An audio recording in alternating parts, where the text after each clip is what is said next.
असम के इतिहास से जुड़ी यह रोचक तथ्य। इस संस्कृत शब्द पर रखा गया राज्य का नाम।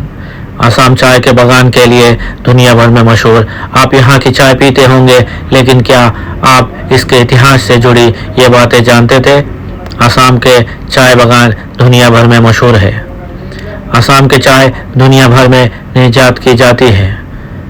आज हम आपको असम के इतिहास के बारे में कुछ रोचक तथ्य बताएंगे।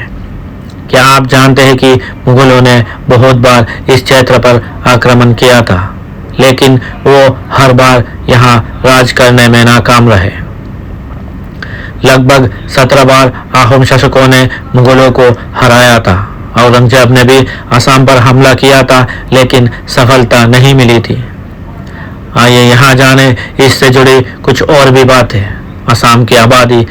असम की कुल आबादी में लगभग 61.47% आबादी हिंदू है, जबकि 34.22% आबादी मुस्लिम है। 3.74% ईसाई और बाकी वन्य धर्म से जैसे संबंधित लोग जैसे जैन, बुद्ध आदि शामिल है। आज़ादी के बाद असम एक बड़ा राज्य था। असम की राजधानी उस समय शिलांग थी। वहीं राज्य के मांग के चलते 1968 में नागालैंड, 1972 में मेघालय और मिजोरम को असम से अलग कर दिया गया। क्योंकि शिलांग मेघालय के हिस्से में चला गया, इसलिए असम की राजधानी दिसपुर हो गया। असम में ब्रह्मपुत्र नदी बहुत मशहूर है। यह नदी राज्य के बीच से होकर निकलती है, जो लगभग 100 किलोमीटर चौड़ी और 1000 किलोमीटर लंबी है। ब्रह्मपुत्र नदी से मजुली द्वीप बना है, जो दुनिया में नदी से बना सबसे बड़ा द्वीप माना जाता है। असम का इतिहास। ऐसे कहा जाता है कि असम शब्द संस्कृत शब्द उसमा से बना है। इस शब्द का मतलब अनुपम और अद्वितीय है। वहीं बहुत से लोगों का कहना है कि ये अहोम से बना है। असम की धरती पर लगभग 600 साल तक अहोम शासकों का राजा रहा था। यह समय ब्रिटिश शासन से पहले का था।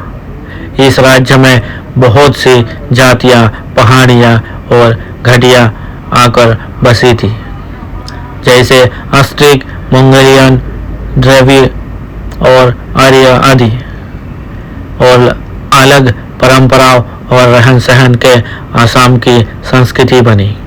यही कारण है कि यहाँ की संस्कृति और सभ्यता का समृद्ध मानी जाती है। प्राचीन समय में असम को प्रागज्योतिष यानी पूर्वी ज्योतिष का स्थान कहा जाता था, और बाद में इस राज्य का नाम कामरूप पड़ गया।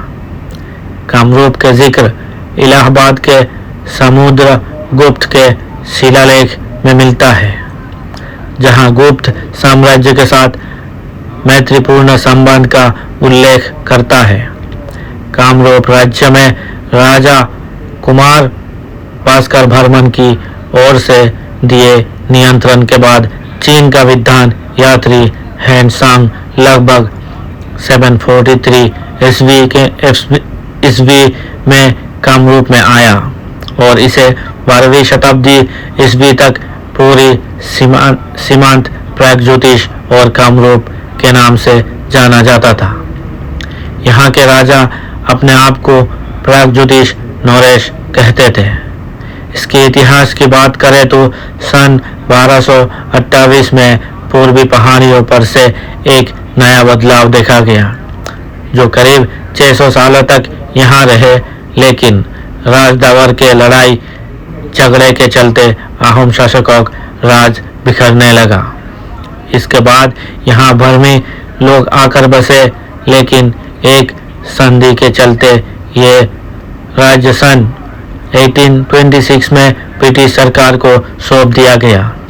यह राज्य अंतर्राष्ट्रीय सीमाओं से लगा हुआ है, जहां असम के उत्तर में भूटान और अरुणाचल प्रदेश, पूर्व में मणिपुर तथा नागालैंड और दक्षिण में मेघालय, मिजोरम और त्रिपुरा है। थैंक यू, धन्यवाद आज की इस